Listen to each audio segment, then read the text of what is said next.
Evictions can be a stressful and time-consuming process, but they are sometimes necessary when tenants aren't meeting their obligations under the lease. So let's talk about what a landlord can expect when it comes to an eviction, including the timeline and costs involved.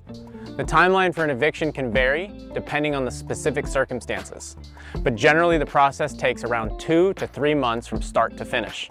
It typically starts with a notice to the tenant, giving them a certain amount of time to rectify the situation before the eviction process begins. If the tenant doesn't comply, the landlord can file a complaint with the court and a hearing will be scheduled. After the hearing, if the judge rules in favor of the landlord, a right of possession will be issued, which allows the landlord to remove the tenant from the property.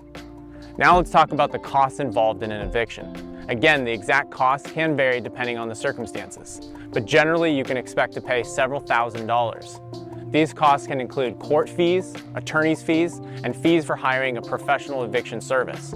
Additionally, you may lose out on rental income during the eviction process. So what can a landlord do to minimize these risks and costs of an eviction? Screen potential tenants thoroughly to try and avoid any issues down the line. Have a clear and detailed lease agreement that outlines the tenant's obligations. Act quickly if the tenant violates the lease and make sure you document everything. Consider hiring a professional property management team to handle the eviction process for you.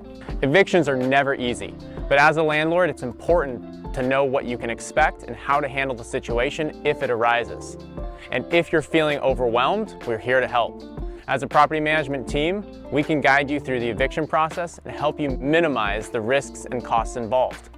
So if you have any questions or concerns about evictions, don't hesitate to reach out to us.